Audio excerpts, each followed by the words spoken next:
Hello and welcome back. I want to start off by wishing all of the lovely women out there, all of the strong, amazing women, a happy International Women's Day. It is a fantastic day to celebrate women in your life, and I've got to say here on this channel, I've been so blessed to meet some of the best here on YouTube, from those of you who support this channel to those of you who just comment and engage here. It is just such a blessing to know you all. So I hope you're having a fantastic day. And the hype bills, as Prince Harry and Meghan in my first story here, are already in Texas. So we have an exclusive here that says that Prince Harry and Meghan are squeezing in a special date night before the Duchess of Sussex's panel appearance at the SXSW conference on Friday.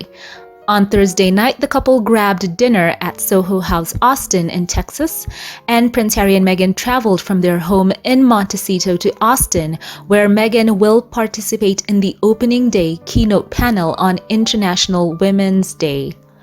Harry and Meghan dined at a corner table at the private members club, and an onlooker told People, quote, "They were happy and in great spirits. Harry was very animated throughout the dinner. They were super low-key and seemed happy to be around the upbeat vibes at the lively venue," end quote.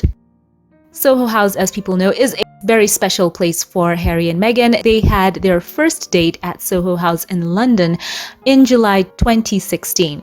Of course, Harry gave us his own account of this, saying, quote, "Red-cheeked, puffy, sweaty, half an hour late, I ran into the restaurant, into the quiet room, and found her sitting at a small area on a low velvet sofa in front of a low coffee table," end quote. And he also talked about how Meghan on their first date was wearing a black sweater, jeans, and heels. And he said that he knew nothing about clothes, but he knew she was chic. And I'm going to add this in here. Harry also wrote, quote, "I'd seen so many photos of her from fashion shoots and TV sets, all glam and glossy, but here she was in the flesh. No frills, no filter, and even more beautiful," end quote. And Harry went on to say, quote, "Conversations, pleasantries, the Queen's English, all became a challenge," end quote. And everyone went, "Aww." So absolutely adorable. Nice callback here in this article to their first date, and there's just so much to look forward to, as this Friday Meghan will join a panel titled, quote, "Breaking Barriers, Shaping Narratives, How Women Lead On and Off the Screen," alongside Katie Couric, Brooke Shields, and Nancy Wong Yun. This discussion will be moderated by Erin Haynes, host of the Amendment podcast and editor-at-large for the 19th News. So that's the first update. Great to know that Prince Harry is also there to support Meghan on this huge stage, giving this keynote. And I've got to say, love the dynamic of this couple. As we know, Meghan accompanied Harry on the Invictus Games 1 year to go in Canada. She was by his side, such a support throughout, playing her own part there and just encouraging the men and women who will be participating in the games, the winter sports edition, by the way, that will be loading next year. And here is Harry also taking his time to go and be with Meghan, cheering her on, being that emotional support for her. And of course, we know Meghan, she is just so eloquent, and it's old hat for her to give speeches and stuff like that. But I think she does appreciate the fact that he doesn't just say, "Oh, that's your thing." They both really show that tangible support for each other. And that was just so touching to me to know that he is right there by her side. Absolutely sweet. And speaking of the Invictus Games, let me just segue right here into this interesting article where it talks about the bid to host the next games. So the article says, in mid-February, word leaked out that the British government was reportedly trying to woo Prince Harry's Invictus Games to the UK in 2027. Well, it turns out that report from the Times was true, as the Ministry of Defence announced on March the 6th that they are investing a huge amount of money to back their bid to host the games, and the royal family has no say in this issue. And the statement shared on X shows the level of commitment from the British government in order to get Prince Harry and Duchess Meghan back to the UK.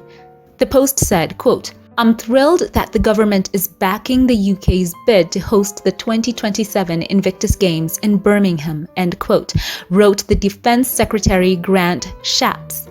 and went on to say, quote, "This demonstrates our commitment to stand with our armed forces and recognize their heroic contributions to defend the nation.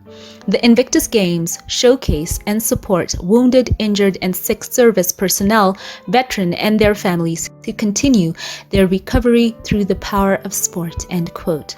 So that was the post there from the Ministry of Defense on X, and they seem quite eager to have the Sussexes bring the games to Birmingham. And I had shared this story a while ago, and it's interesting to have this confirmation here. And a while ago, it was posted on the Invictus Games website that the entrances for bids had been closed. So looking forward to seeing who's going to get this. And it has also been reported that Prince Harry will be expected to return to the UK in May to honor the 10th anniversary of the first games. And it has been reported also that the British government is likely to roll out the red carpet for his return. So let's continue to pray. There is no word yet on who is favored to host the next games, but I want to know your thoughts in the comment section below. Who do you think, or who would you like to host the next Invictus Games? So what a success this has been. It is so fantastic to see countries literally throwing their hat in the ring to be a part of and to host this event. And of course, it is for good. It is showing respect for the military and veterans, for those who've put their lives on the line literally, and those of course who are their family members, and for the wounded, injured, and sick service personnel. A fantastic platform for them to shine and to inspire all over the world. So looking forward to that, and I want to know your thoughts in the comment section. So one more news right here for the Duke of Sussex. Apparently his memoir has been shortlisted for the British Book Awards Book of the Year, and he is among some big heavyweights. Prince Harry's book Spare, the best-selling book of 2023, is nominated in 2 categories, and other memoirs nominated include Star Trek's Sir Patrick Stewart and comic writer Alan Partridge, and Britney Spears' much-hyped autobiography, The Woman in Me. So that amongst many other books as well. The autobiography Spare has been given nods in the categories of narration, audiobook, nonfiction, which the Duke of Sussex provided, and nonfiction narrative. And in an interesting tidbit right here, some trivia for you. When the British Book Awards first launched in 1990, the then Prince Charles won Author of the Year. So that's a very interesting full circle moment right there. So once again, congratulations to the Duke of Sussex. His book has been breaking all kinds of records, and it was the fastest selling nonfiction book in the UK since records began in 1998. According to Nielsen book data, it's a very moving account of Prince Harry in his formative years, personal life, as well as serving in the military, all running up to the time when he met Meghan, the Duchess of Sussex. So for those of you who want to have my review on that book, I will have links in the cards and at the end screen. I would love to see you on there. You will absolutely enjoy that. So that's more fantastic news, and if Prince Harry's team release any statement on him being nominated, I will update you here. That of course is a huge honor for him. And the award ceremony will be at the Grosvenor House in London on May the 13th. So keep it here for more. Kindly before we log off, I will ask you all just to pray for Prince Harry. As we know, there has been an ongoing US case where the Heritage Foundation is seeking to confirm whether Harry disclosed his history with illegal substances detailed in his book. And the US government right now has been ordered to hand over details pertaining to Prince Harry's visa application to a DC judge. The DHS, as we know, denied a Freedom of Information request from the Heritage Foundation, who wanted to see if Prince Harry had disclosed drug use while entering the country. A court order handed down by Judge Carl Nichols on March the 7th has instructed the DHS to provide him with a declaration of the documents it is holding in connection with Harry's immigration status. This is so that Nichols may assess for himself whether they meet the requirements of exemption or not.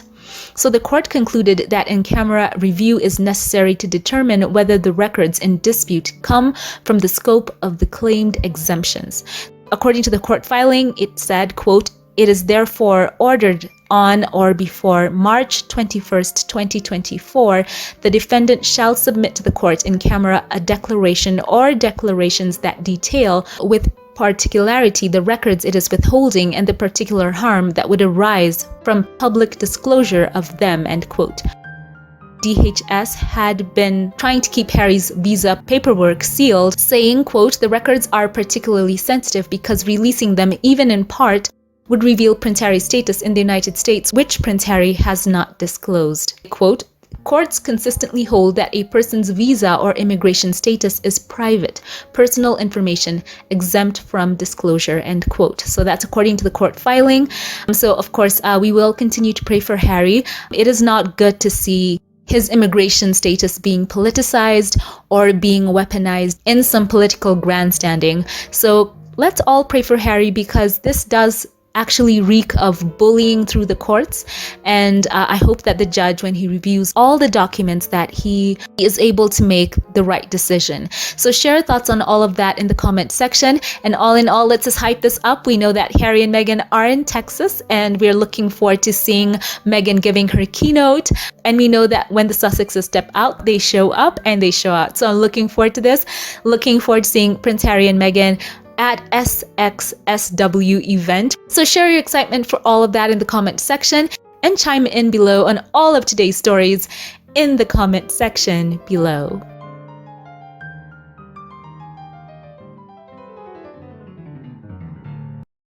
And now allow me here to thank those of you who support this channel financially, and shout out a couple of you here by name. A special thank you to you, Connie Balmer. I appreciate you for always giving towards my work here. I'm so happy and blessed to know you. Know that your support throughout the years has not gone unnoticed. You are so special and dear to me and to all of us in this channel. And Connie, I feel so blessed to know you. Thank you so very much. God bless. A very special thank you as well to you, Eldridge. Thank you for your positivity and your kindness. I'm so grateful to God for you. Thank you for your support throughout the years and willingness to go above and beyond in your support towards my work here. Truly, I do not take that for granted at all. Thank you so much for the kindness that you've shown. Thank you, and God bless you. And a special thank you as well to you, Barbara F. Smith. Many thanks to you for all the ways that you have shown your love on this channel. I want to say thank you. All your acts of love and your thoughtfulness, they truly make a huge impact on my life and on this channel. And know that I appreciate and love you. A very special thank you to you, Lydia Evakis. I want to say thank you for that unconditional love that you show towards me and us here on this channel. I sincerely want to say that you are dear and special and such a godsend, truly a gift. Thank you so very much. A very special thank you to you, Patricia Crenshaw. Thank you from the depth of my soul for giving. You are such a blessing to all of us here on this channel. We appreciate you for your kindness and your love. You mean so much to me. I feel like I have a friend in you. Thank you. And thank you to all who support this channel financially. Know that I sincerely appreciate and pray for you all. And if you liked this one, don't forget to give it a thumbs up, click subscribe. It does help out the channel. And also follow on Twitter or X. I'd love to see you on there as well for more informal posts. Have a great day and keep it here for more. And I will catch you in the next one. Have a blessed one.